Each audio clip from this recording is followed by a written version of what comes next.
for teens, by teens, and about teens in Rhode Island. We have a whole teenage crew devoted to showing you all sorts of different hidden gems right in your own backyard, such as historical stuff, fun stuff, and artistic stuff. Any sorts of things that teens might love. This season, we're bringing you a bunch of fun stuff. New shows, old shows, and a mashup of the two. So stick around and see what's coming up next.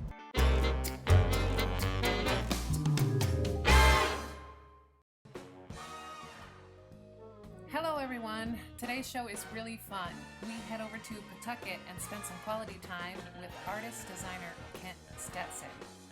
Then we go to the new arcade and do a little shopping.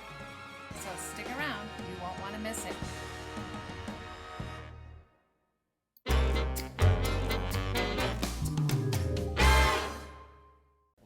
Hi, it's Haley, and you're watching Teenage Critic. And today I'm here with... Kent Stetson. And can you tell us a little bit about what you do? Sure, I turn my artwork into cutting-edge, super high-fashion handbags.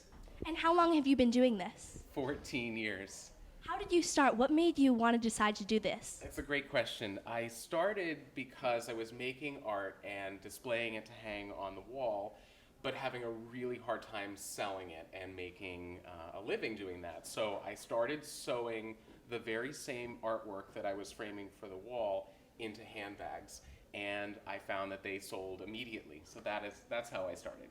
And where do you sell these handbags? Currently, I sell in about 250 stores around the world, mostly independent boutiques. A lot of fine art museum gift shops are selling the bags, but all over the world now. How long does it take you to make them? We are currently making about 150 bags a week from our shop. It takes about 3 days, start to finish, to do the process, but with me and my team, we can make a bag in about an hour. We also make bags that take several days of nonstop work to make, so it ranges from about an hour to several days. How do you get the ideas for these bags? Inspiration's everywhere. Nothing is off limits. What do I like to eat?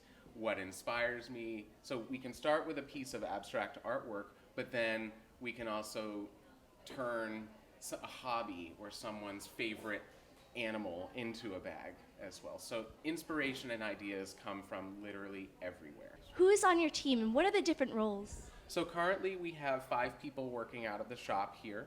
The jobs range from production, so making the thing, to sales, which is making money so that we can continue to make more things, and then also marketing and promotions.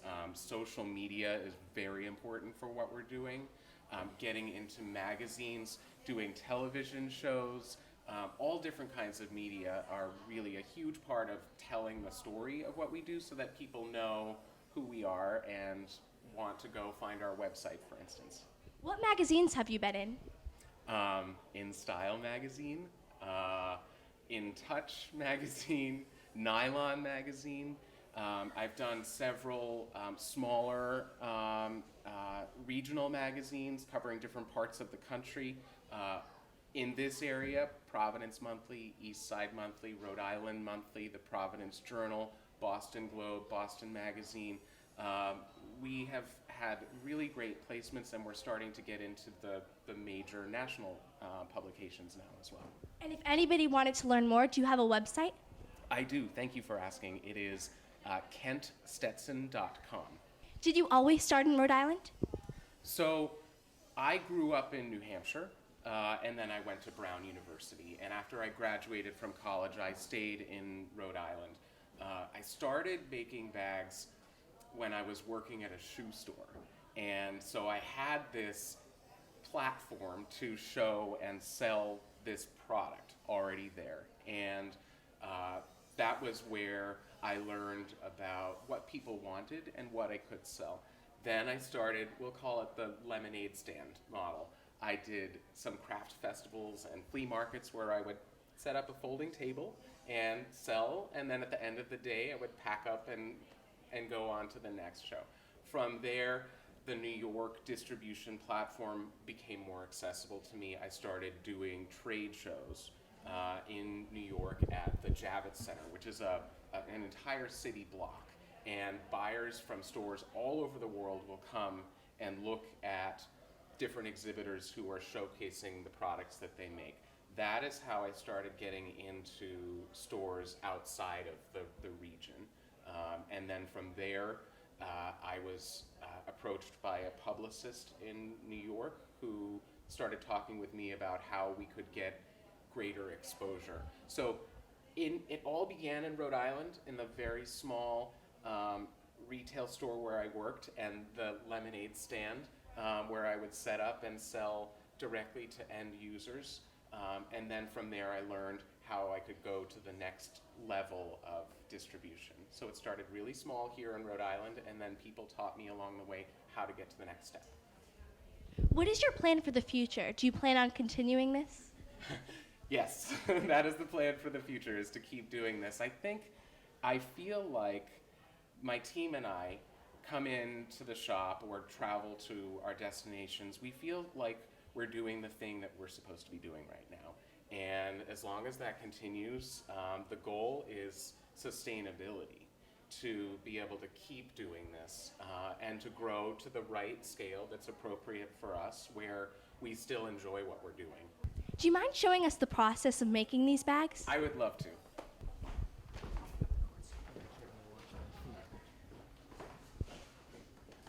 Is it okay if I sit for this part? Yeah, and so if you get back here, you can see the computer screen. And then, so for the printed clutch handbags that we make and sell all over the world, it starts on the computer. I create artwork and then transfer it to Photoshop and lay it out. And from here, I'll send it to print. Our printer right here is loaded with rolls of cotton canvas. We're going to print this image onto the canvas now. After that, the print will come out and it sits for a little while to cure and dry. Yeah, this is one that's drying right now. From here, we go to a building about 2 miles from here to coat all of the prints. The coating is very important because that's what seals the print in, and if you spill something on it, it will wipe off. So durability and wear is a really important part of our production that is constantly evolving. And you can see the print head is sliding from side to side. As it slides, it sprays tiny little droplets of ink onto the canvas. It's very similar to the printer that you may have on your desk or in an office. It's just a much bigger version of it, and the material that we're printing on is woven cotton canvas. So why don't you do clothing? That's a really good question. Why don't I do clothing? I may at some point transition into apparel, but with apparel and footwear, fit becomes such a big part of the design process, and I like to think that someone will want one of my bags because they like it, because it speaks to their sense of style, not because it fits or doesn't fit as being a determining factor as to why someone would purchase it. So I like bags because there's no issue of excluding someone because of the shape of their body. You could do shoes. Yeah, again, with footwear, I would need a factory to do it, because I can't just make shoes here in this shop, and fit is a big issue. So it's a completely different animal where I have to bring a lot more cooks into the kitchen, so to speak, and it becomes really a numbers game of investing lots of money and pre-production, not really made to order. So I love shoes. I think that shoes are really beautiful, but I'll show you how we've addressed the fact that we like shoes, but maybe we don't make them. I'll show you how we've solved that problem. I'm gonna run the canvas out, and now I'm cutting the print.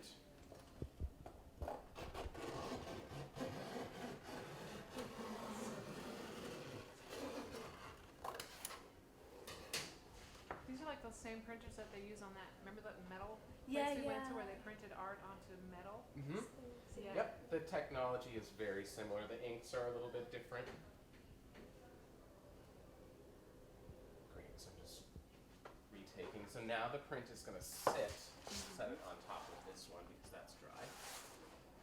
You can see the artwork is on a canvas now, and I can show you how it goes from here to becoming a handbag. Great. Ready? I'm just going to finish this because I've got it halfway stitched, and so let me just run this off. I'm going to change.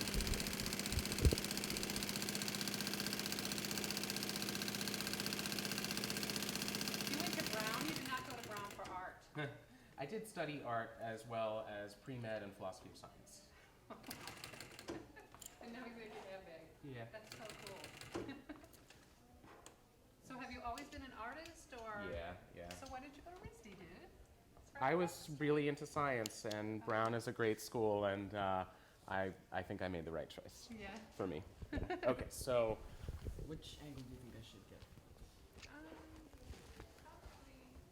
Probably over here. Okay, so I have to change my thread color right now. I can show that part. So from what I just showed you, the print that we just pulled out of the printer, this is another one. The shape is very similar. The artwork is on here, and then it's been laminated about 2 miles away from here. Then we cut and assemble. There's several pieces that go into the form of the bag. There's the lining material that gets fused in, and here's an inner pocket that I've already sewn in. So it's ready for me to finish and sew up right now. I'm going to change the thread color because I've got brown thread in here right now, and I want it to have black thread. This sewing machine is specially designed for the kind of work that we're doing. So it's really strong. It's meant for very thick materials. We're going to cover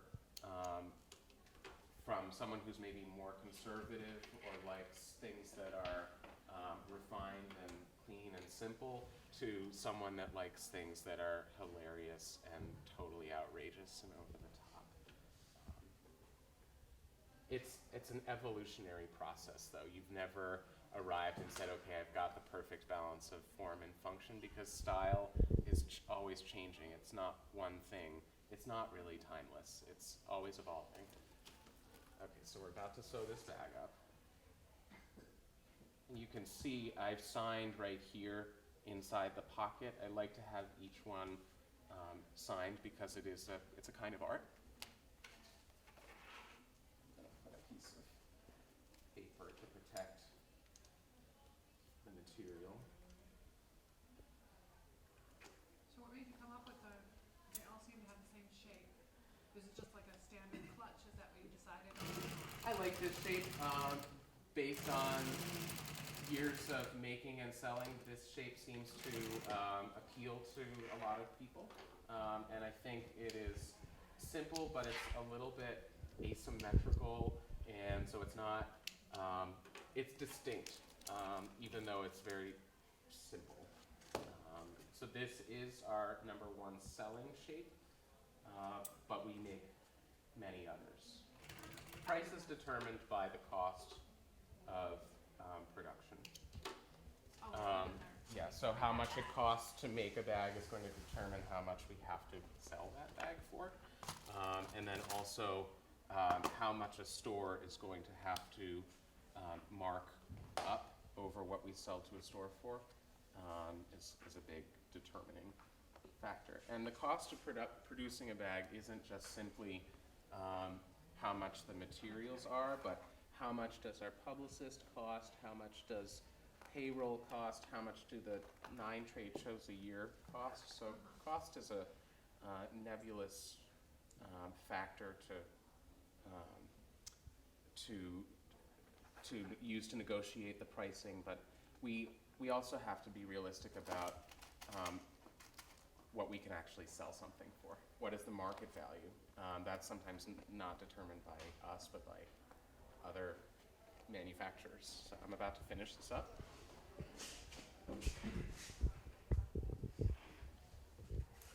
Here's our finished bag. We just have to put the chain inside, but this is how I sew up one of the bags. Awesome. So all of the leather bags that I make are one of a kind. There's just one of each. This is a really beautiful, very soft. Do you want to just feel how soft this leather is? Yeah, and it's very light as well. So this I would see as something that is distinct, but it's also pretty classic and would be easy for someone to who maybe was conservative in their style to carry. This is really beautiful leather. This is python, which is a snake skin that I used to make this bag. It's farmed material, so it's not endangered, and it's sustainable as well. And for each of the bags that I make, I like to have a lining that complements the outside of the bag. So this has black and red and white inside. I'll show you a couple other leather bags as well. There's names for all of the different shapes of bags that we make. Let's see how it feels on the body. It looks great. Yeah, it works really well with pink. It has some blush tones in the leather as well. So the hobo shape that I make here is one standard shape, and then this is a tote with the two straps on it. This also has a little bit of fringe. Yeah, do you want to feel this material? It's got It's like cowhide. Yeah, exactly. It has a little bit of the hair in it, but the colors are really unusual, I think. Pretty. The lining in this one is beautiful. You can see looking I inside. like the surprise inside. Yeah, I think that the inside of a handbag is a really important part of the experience of using it, and so we like to consider the material on the inside of each bag. Can I show you actually all of our linings? Yeah. Okay, we'll end with that, I think, because it's a part that people don't necessarily see if they're not using it, but if you are using the bag, the lining is something that you see every time you open it. So why not choose to make something? So here I keep stock of fabrics for linings. And so you can imagine if you have a bag that is black and white on the outside, to have this pop of color and flowers on the inside of the bag would be sort of like a surprise every time you open the bag. And we have lots of different fabrics here that we work with for linings. Yeah. Thank you for talking with us. Yeah, thank you so much. I've had a great time. Okay, cool. Okay. Awesome.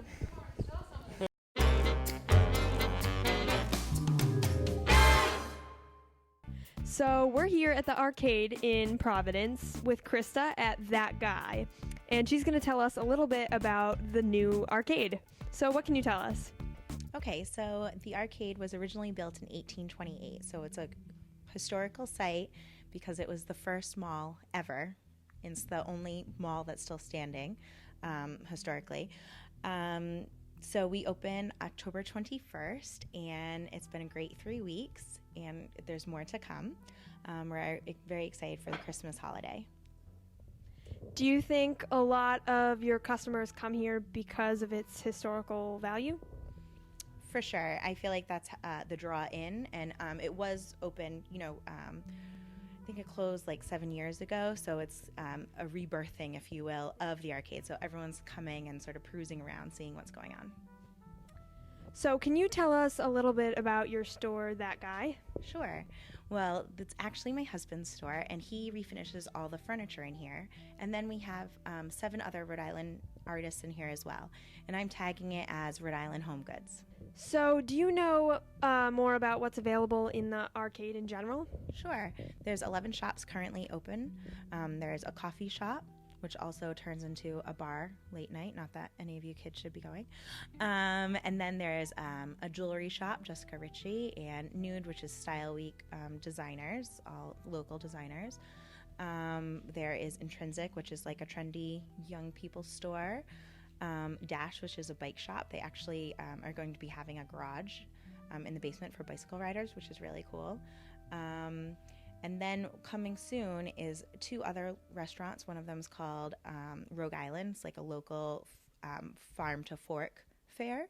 And then above us, there's a second and third floor, which before were other shops, but it will be micro lofts. So little places for people to stay residential when they work in the city. So would you say that the arcade appeals to people of all ages, or?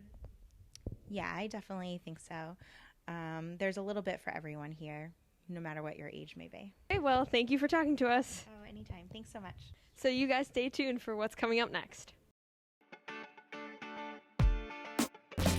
Hey guys, this is Sydney from Teenage Critic again. Now I'm inside the arcade in Providence, Rhode Island, and I'm here with the store owner of a store in the arcade called Intrinsic.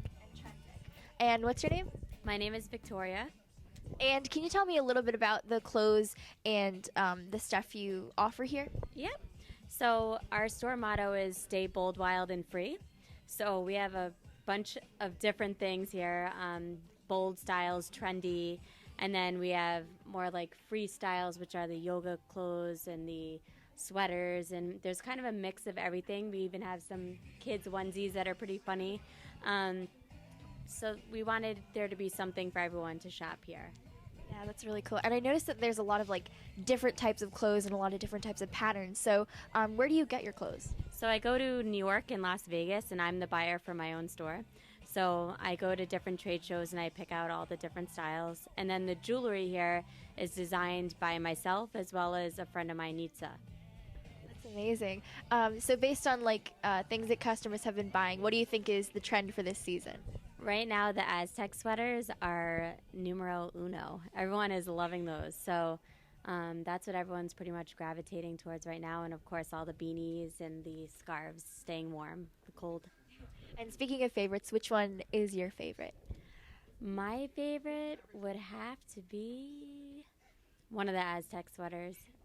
There's about 3 or 4 different ones, but anytime I wear one, it pretty much sells off my back when I'm here. So that or the little dress over there, the black dress, strapless, has been pretty popular. So yeah, there's a bunch of different fun things.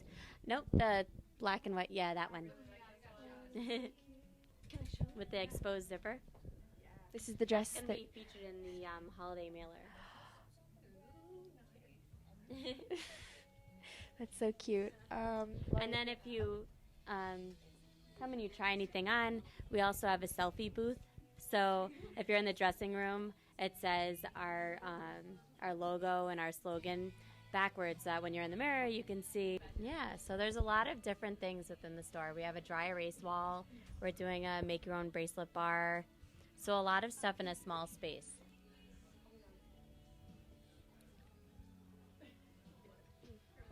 Yeah.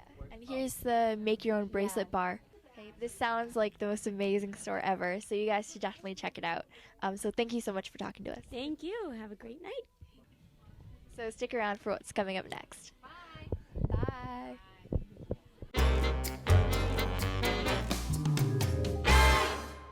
Hi, this is Andrew from Teenage Critic, and we had a great time here at the arcade. It was actually created in 1828. And these pillars were actually dragged from Johnston, Rhode Island. And by 15 yogs of oxen. Yogs, that's a silly name. If you have any questions or concerns, If you have any questions or concerns, go to teenagecritic.com. Bye. Bye.